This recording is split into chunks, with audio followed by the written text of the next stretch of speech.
Hello, everyone. Welcome to the 21 Hats podcast. I'm your host, Lauren Feldman. This week, Liz Picarazzi, Hans Schrei, and Laura Zander talk about something they have in common.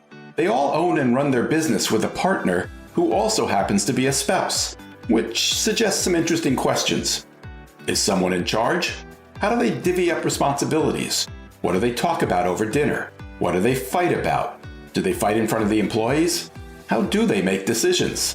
Who does the dishes? Do they ever wish they were not in business with their spouse? Do they know what would happen to the business if they were to divorce? Even in good times, owning and running a business can be a lonely pursuit.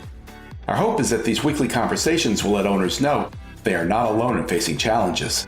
Same thing with our daily newsletter, the 21 Hats Morning Report, which Inc. magazine recently named the best newsletter for business owners and which you can subscribe to for free at 21hats.com.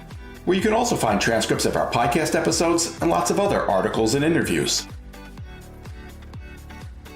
Joining me this week on the podcast are regulars Liz Picarazzi, who is CEO of City Bin, which is based in Brooklyn, New York, and makes trash enclosures and package bins. Hans Schrei, who is co-founder of Wunderkeks, an e-commerce bakery based in Austin, Texas. And Laura Zander, who is CEO of Jimmy Bean's Wool, a digital yarn store based in Reno, Nevada, and Madelintosh, a yarn supplier based in Fort Worth, Texas. The episode is titled, For Richer, For Poorer.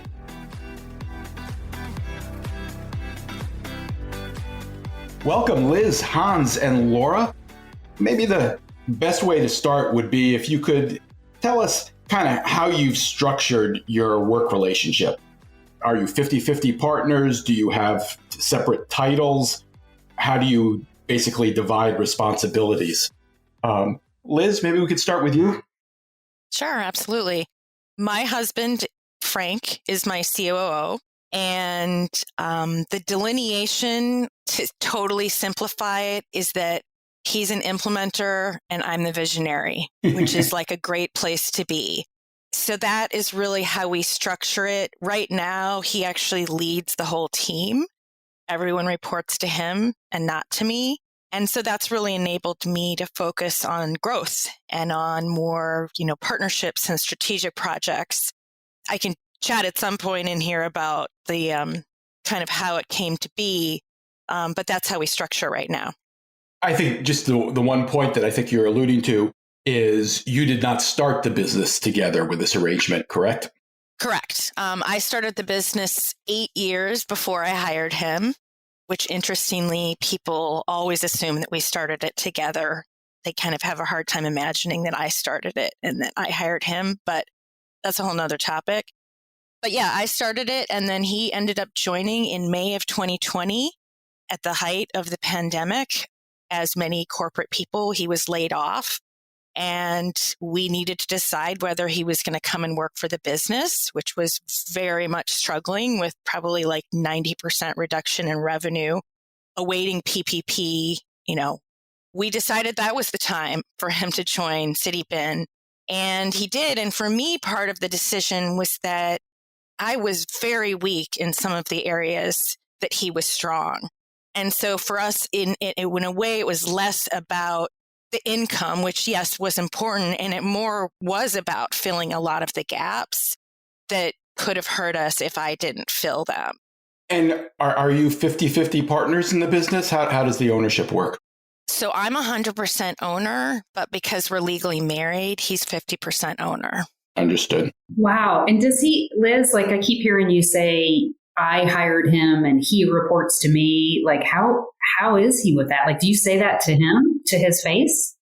No, I'm actually just kind of bragging here on the podcast. I don't often talk that way, but you know what? He definitely wants people to know that I'm the founder. When we're at trade shows, he's really good about saying, do you want to meet the founder? Because often I'm just sitting in there in the corner on my phone or something. And, he understands how important that COO role is. So there's no way that he's going to think that somehow, he's lesser, really. And I certainly don't treat it that way. I really see it as something that helped and maybe even saved the business, because as we grew, we got into a lot more operational challenges, which not only do I not like, I actively dislike. So he filled in all of those gaps. Do you think the staff sees you guys as equals? I would have to ask them, but I actually think that they probably see like a healthy interchange. Yeah. They know there's certain things that it's his realm and other things that are mine. And we'll argue sometimes in front of the whole team, not in a nasty way, but the other day we were having a conversation that when I thought about it, I was like, wow, that really wasn't appropriate to have at a staff meeting with, him and me.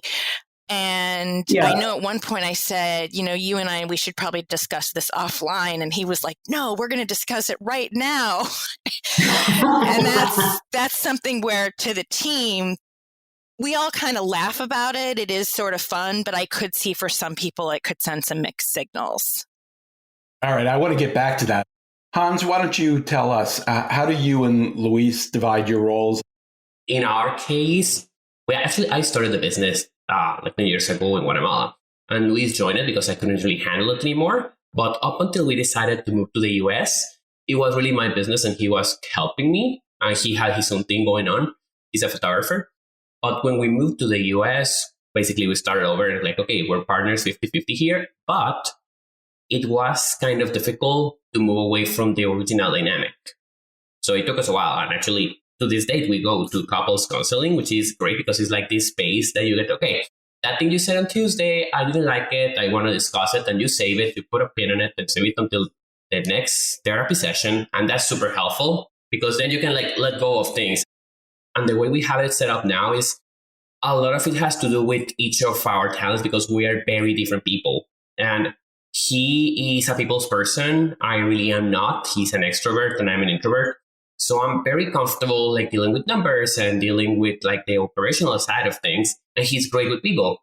So actually, right now we are building a team and developing profiles and everything.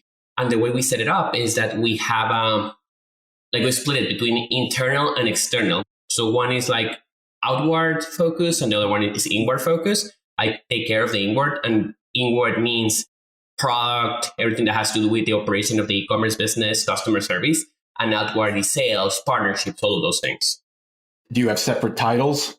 Yeah, technically I'm the CEO and he is the CMO, but it's not really, we don't really have titles because it's such a tiny team that it doesn't really make sense. And we're going to have to figure this out at some point because at the end of the day, like we are very aware that we need someone to make the final call and stuff. And usually, and I'm talking about saying finances and signing on this document, that type of thing. So usually I do it, but that's most because I am better at being on top of that type of thing. So I do it myself. But we're going to have to figure that out at some point because as we bring people into the fold, then we need to have a lot of clarity on who reports to who.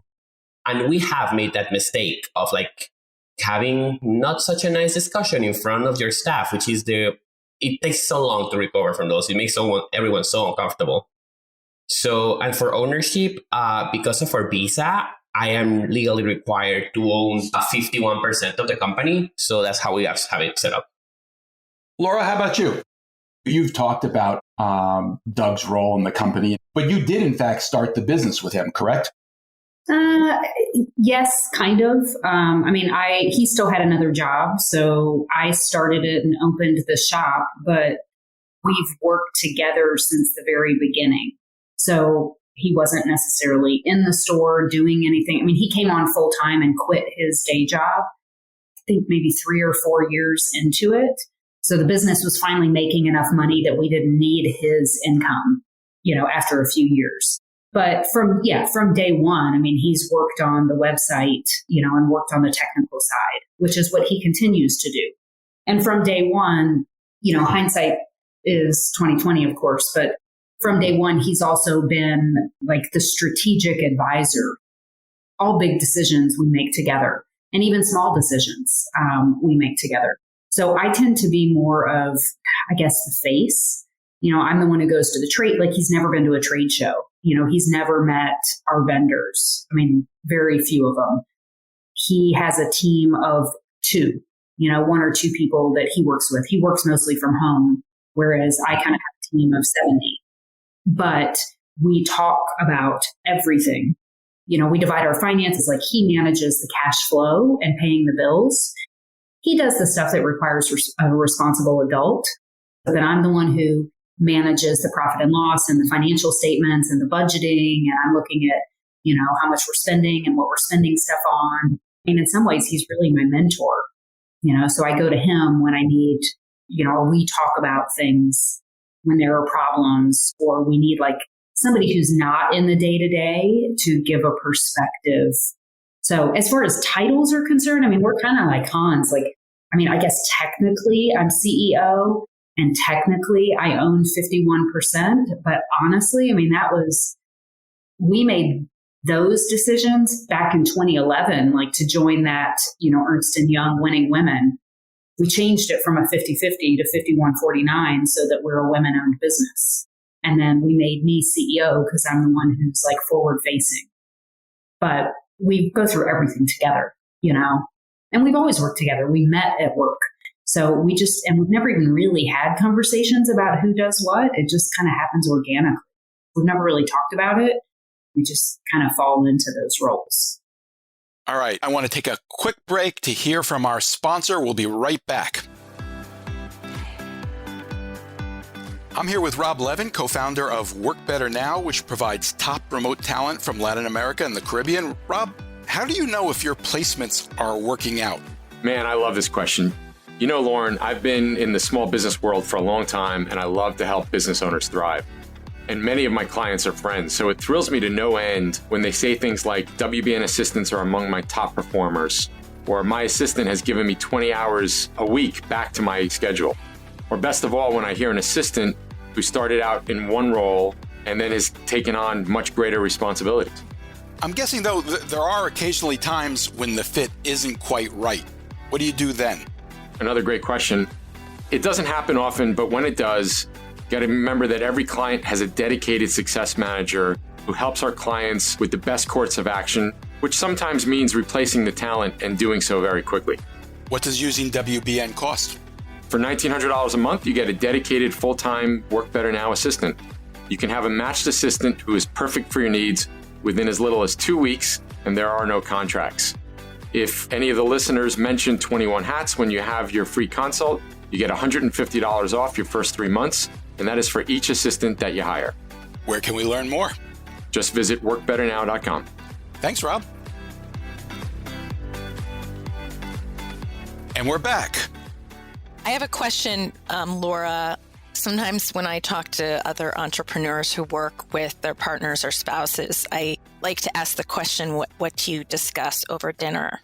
Oh, yeah. Well, the benefit of us working together is that we never run out of things to talk about. So I think it really helps our relationship a lot. So we talk about work, we talk about work. We have a 13-year-old son. So we talk about our son. And then we dream about retirement and, what we're going to go do when we have time off. We talk about travel a lot, and biking and skiing and running and surfing. Yep. So that's kind of our life. Before we opened the business and we worked at different companies, we would do side projects together just to earn extra money, like travel money. So it's part of our relationship, is to work on projects together. This just happens to be, a bigger project. I wonder if any of you have felt the need to set guidelines. Oh, yes. Dividing personal and business and, what's inbounds and what's out of bounds. You have, Hans? Yeah. What happened to us is that we moved here in 2019 and then the pandemic hit. So we knew no one the first year because we're just doing the farming market. So we're super busy, working super hard. And then we were stuck going from the office to home. So we knew no one. And it really took a toll on us. Luis is more of a people's person, so he really misses going with people. So he really suffered the pandemic. And the thing is that it was not really obvious that it was the pandemic. But we had to force ourselves to actually divide those things and actually say, hey, I need to go out. I need to talk to people. And in my case, it's like, no, I need to stay home. And it took us a long time to be comfortable saying, hey, I am fine going out today, but tomorrow I want to stay home, so you're free to go, that type of thing. And it took us a while because we spent so much time by necessity just being together 24/7, like joined at the hip, then when that was no longer necessary, it took us a while to adapt, and it really took a toll on us. So one of the things that we've been discussing lately, actually, is that it's really hard. We're spending a lot more time at home, working from home now, for many reasons. And when we hire this team, that's not going to be possible anymore. And we're actually excited about that because we feel that separating the space, like the different spaces, really helps to separate the things, because otherwise it's kind of frustrating because, yeah, of course, you always have stuff to talk about. But the worst thing that can happen to us is that we get tangled in a work discussion at 6 a.m. And it happens a lot. We get up very early. But we are like, when someone has like a dream or was thinking about this and wants to tell the other, and he's super excited. Oh my God, you should, like, this happened actually this morning. I was super excited, like, yes, we're going to do this and that. And how do you think and how do you feel? And then the other guy is like, I need to have my coffee first, which is absolutely normal. And if this was just a coworker, you would tell them at 9 when they are at the office. You wouldn't be bothering them when in their pajamas. So it's been really hard to learn that. But what we've learned to do is to say, you know what? I'm not ready to talk about this. So let's talk about it later, because it's not a good time. Because usually what happens is that we end up fighting whenever we don't respect that time.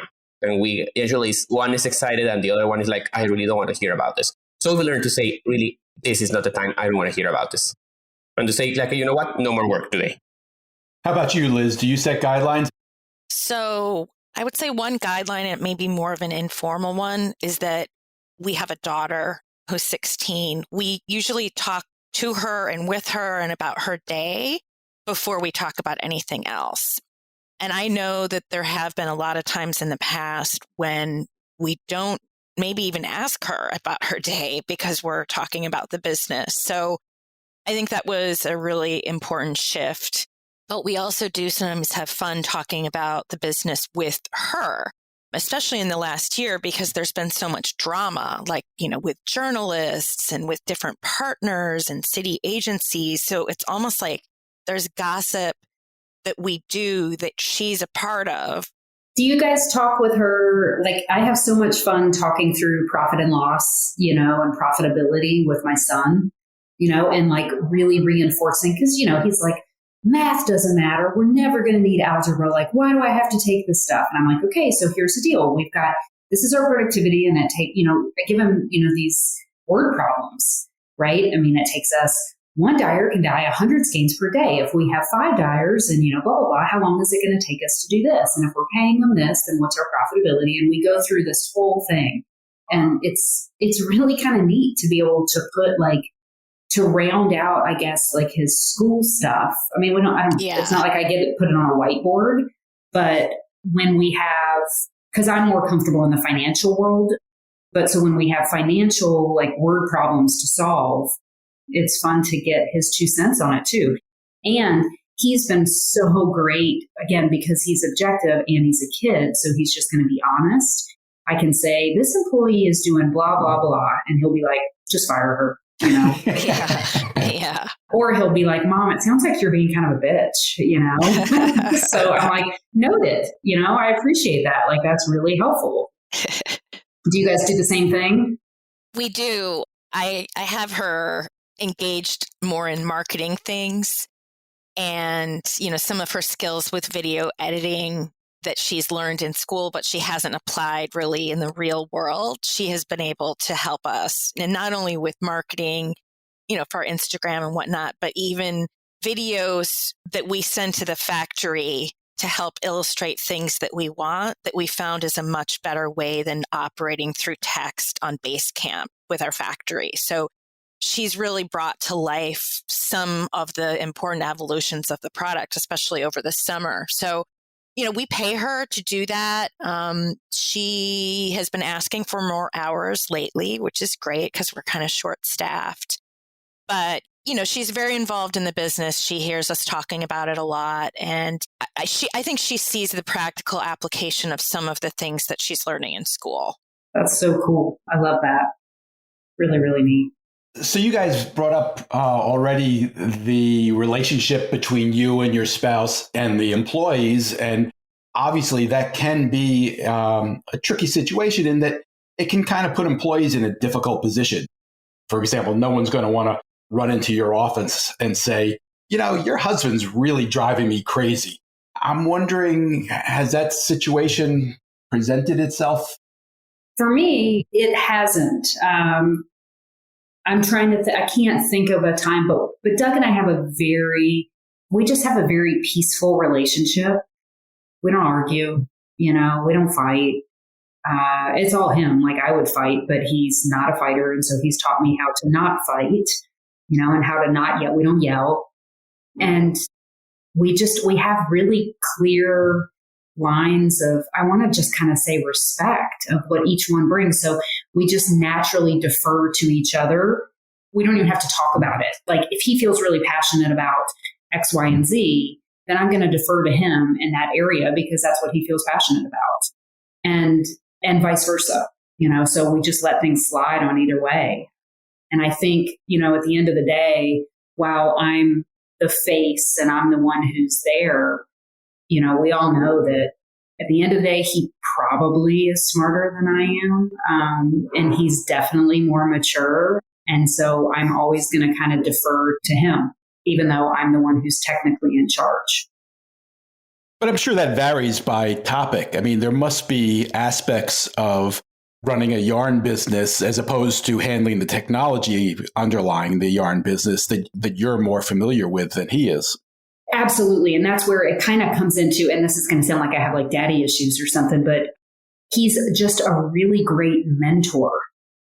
So on the day-to-day stuff, I'm going to handle it. And there's a lot of stuff. I mean, like we just found out we're getting audited and I haven't even told him, and I'm not going to tell him. I'm just going to do it and I'm going to handle it. And he never needs to know because the risk, we're so by the book.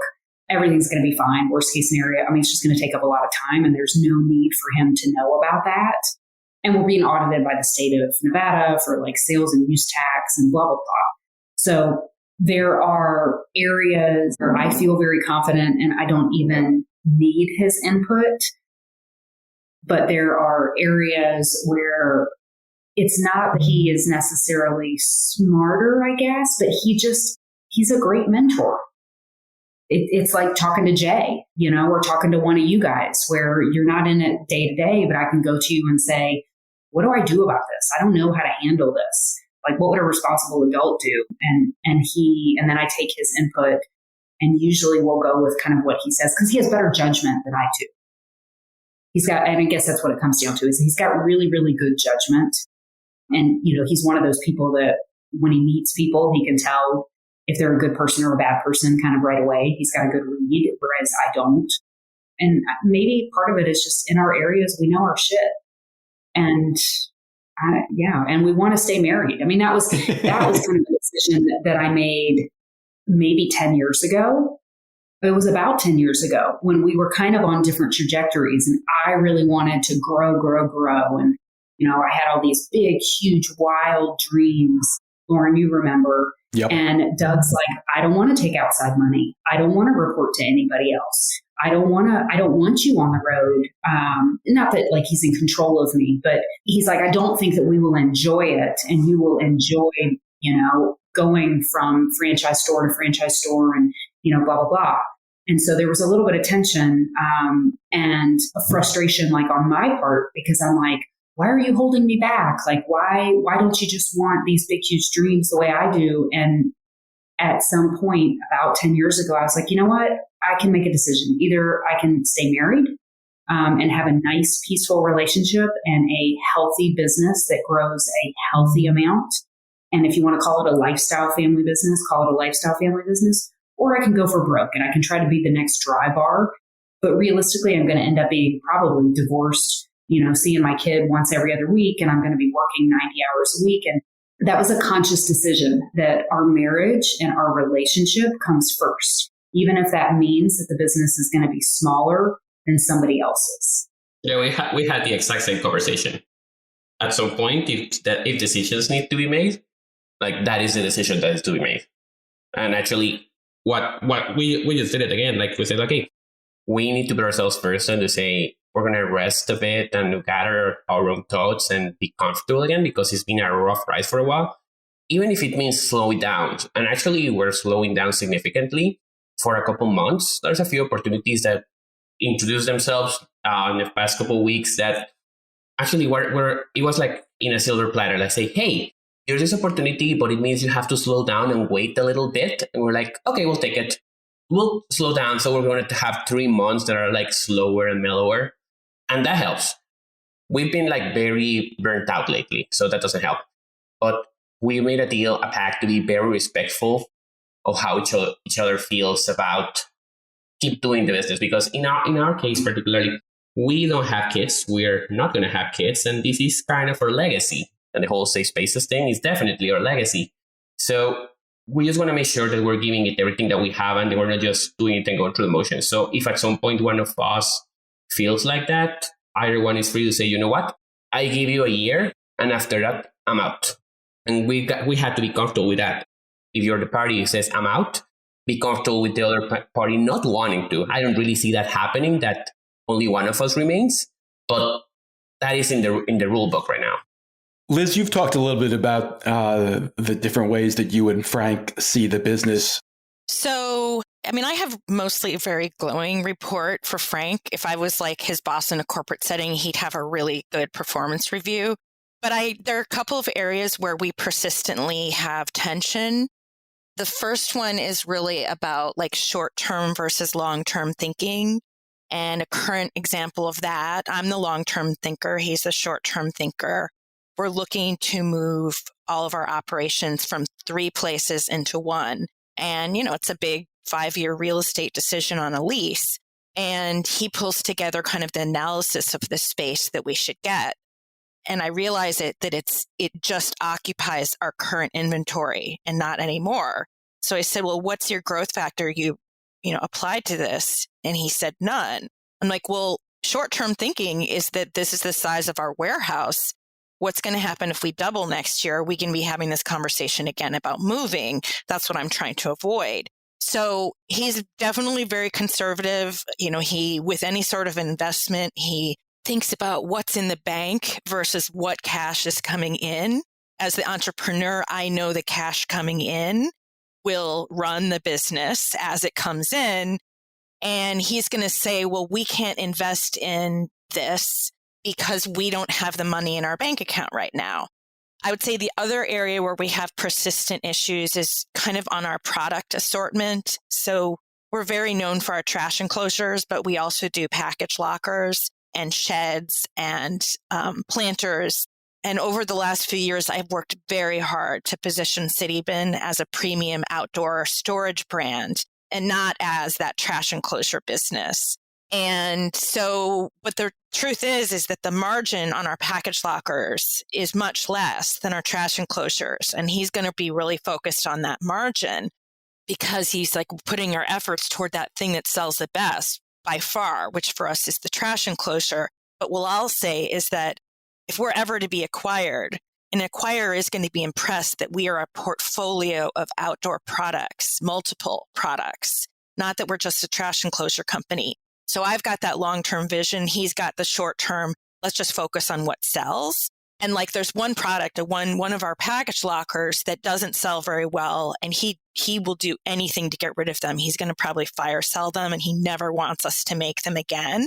And he's really let me know that every chance he gets on how it truly unprofitable that was, because all the R&D that went into it, the tooling, honestly, that was all my initiative. It all happened in 2019. I was very forceful on that project and on the investments, and it has not paid off.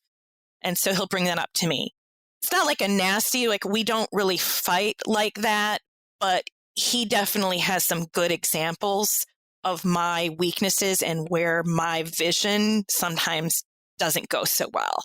And he's counting the inventory all the time. So he'll be in the warehouse and he sees those package lockers and it almost makes him angry because they're not moving very fast. And he's hands-on at that level that he can see, the results of Liz's decision 2 years ago to pursue this. Liz, do you agree with him at this point? Do you think that you should end that line?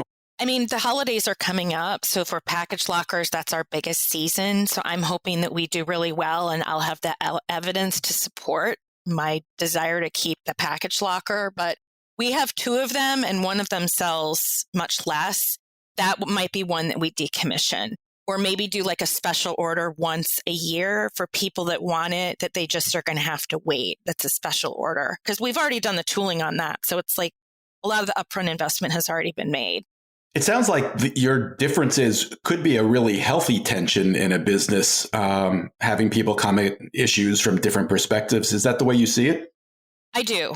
I think it's a really healthy interaction. Just like I said, if someone is an implementer and the other is the visionary, it's a really great combination. You know, as long as you appreciate the other and you understand what you each do. You know, my stuff with being the visionary, like we've realized that if I have some idea that I'm like urgently wanting to discuss with him and he's working on something in the weeds, and I will get irritated because I want to discuss my grand idea as soon as possible, he'll say something like, why don't you go call one of your entrepreneur friends and share your idea? Because he knows that I want someone to get excited about what it is, and he just can't manufacture it, nor should he. You know, if I'm interrupting him during the middle of the day to tell him about my latest marketing idea, you know, that can be distracting. And I realize that can be distracting. So I do take that feedback and I accept it, that there's some ideas that are maybe really big that I need to call someone else about. But I don't always realize in the moment because I'm very impulsive. And when I want interaction about my latest idea, I want it right then. God, he and Doug would just get along so well, I think.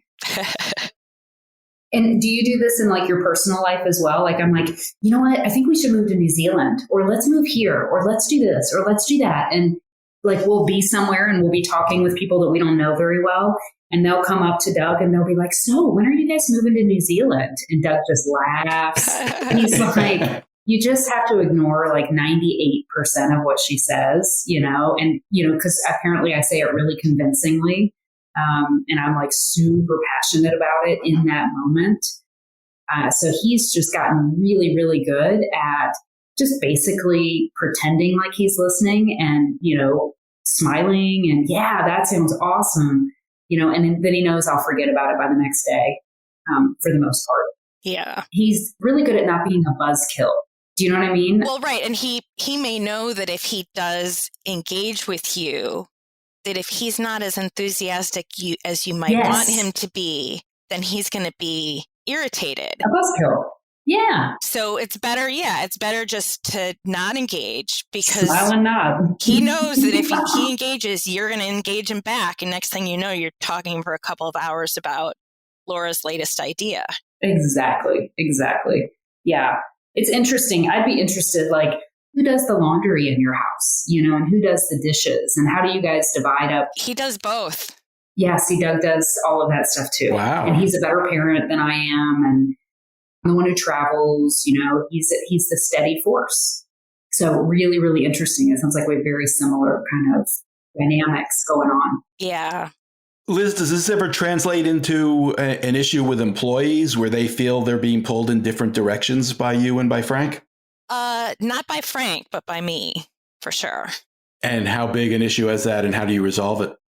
So I think I've gotten better of really keeping track of what I assign to people and reprioritizing if need be, because... Are you a tornado? I don't know if I'd call myself that, but I definitely have got the bright, shiny object thing. I will work on reprioritizing, or I'll tell someone that maybe I've given like 12 totally disparate things to do. I can help reprioritize that because something has come up that's more important than the others. But I would say the other thing is that Frank, when there is something really important that really needs to be done, but there isn't buy-in from the team, or there's just not enthusiasm, he'll help me get it done. So that has been from the very start that he's joined. He knew that there were a lot of like strategic projects that I felt were not moving. And so when I told him, I really would like for you to help be that intersection to help like make this thing move forward. And he's done that over and over. And so for me, I'm very grateful that he's the intermediary. And, you know, I don't think it's necessarily that the employees weren't for the idea, but they they just need someone to really follow up. And oftentimes I will kind of issue proclamations, but I'll never follow up with anybody. And then when they hear 2 weeks later that it was something that was actually important to me, they're surprised because some people probably forget. But with Frank in the middle, he knows the things that need to move ahead and he'll help me, leverage the team to do it. But without him, I'm thinking, people are very confused. I provide confusing directions. So you would need someone to play Frank's role, even if it weren't Frank. Definitely. It's funny you say that. That's the trajectory that we went through and I didn't realize it obviously until later. But when we got our general manager, when we hired her 6 years ago, I realized that she was actually a surrogate for Doug.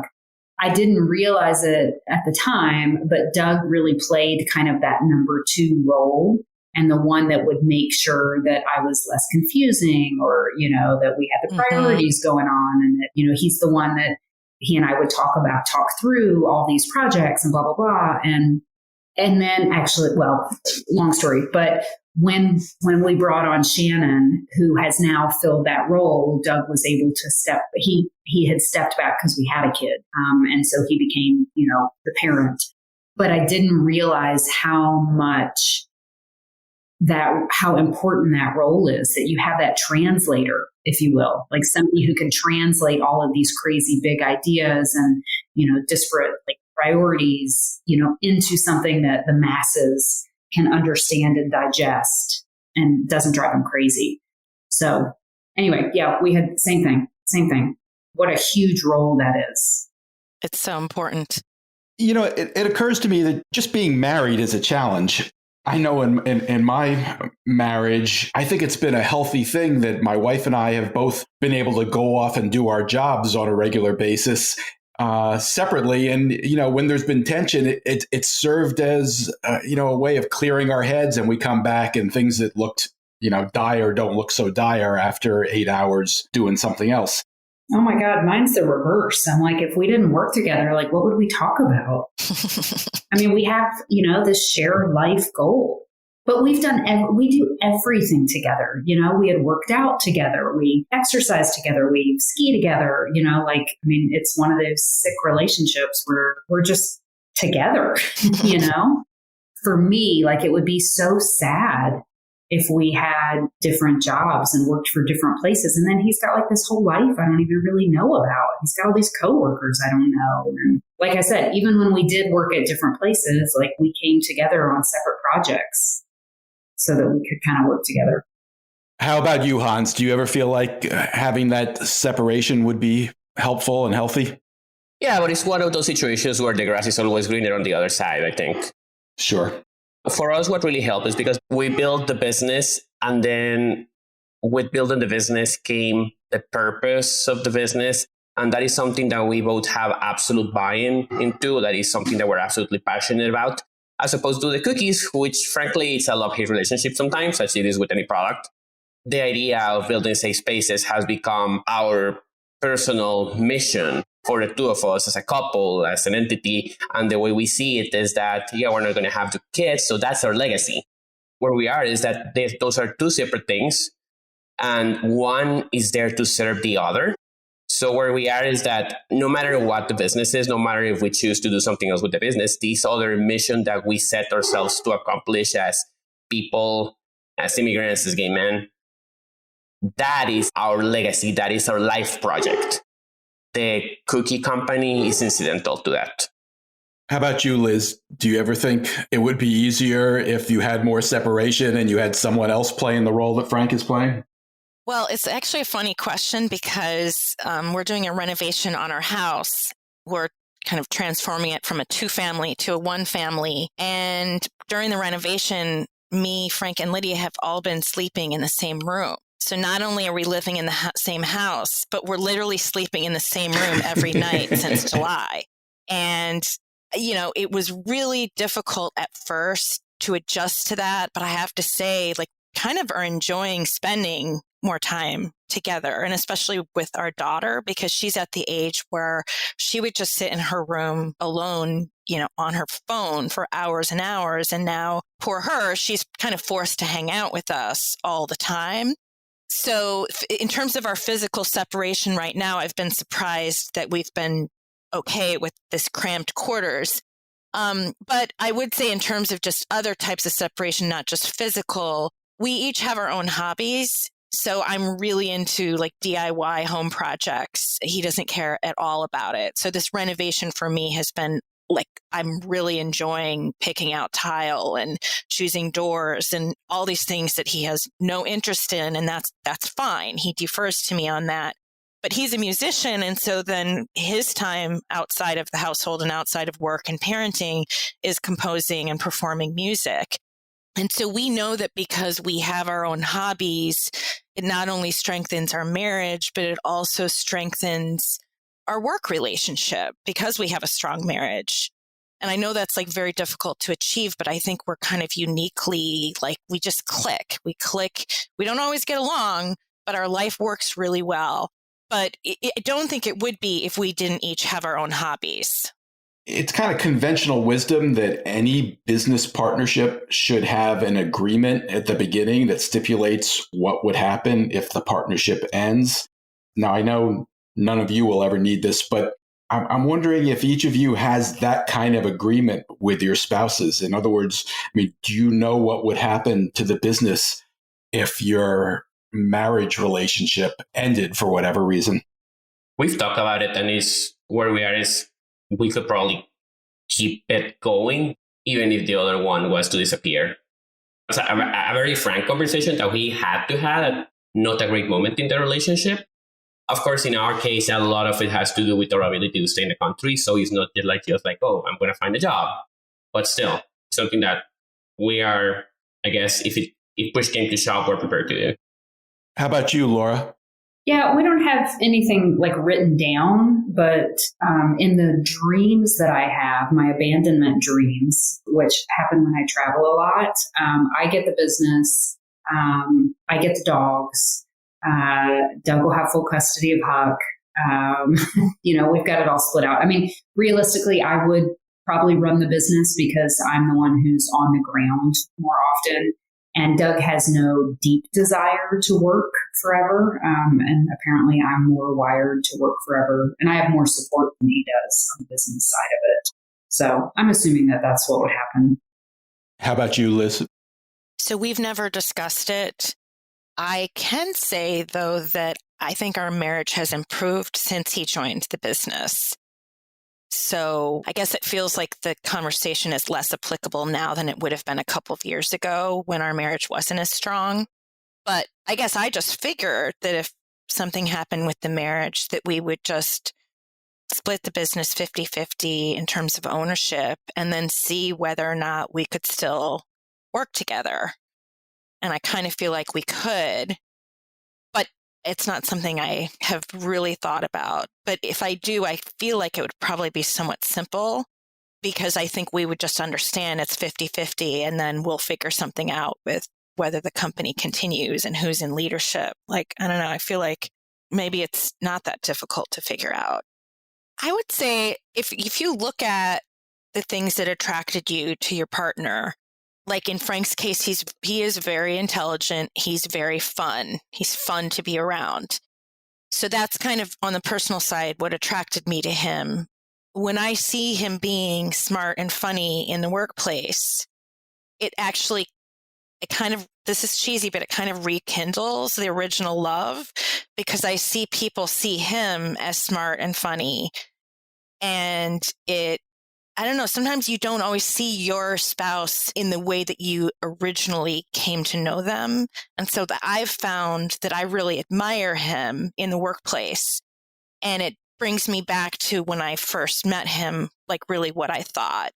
Well, when we went into this, I kind of thought I might have to offer each of your spouses equal time, but I don't know that that's necessary. You guys are, you guys were very kind to your spouses, and I'm sure they'll appreciate that. My thanks to Liz Picarazzi, Hans Schrei, and Laura Zander. Thanks for sharing, guys. Wait, don't leave yet.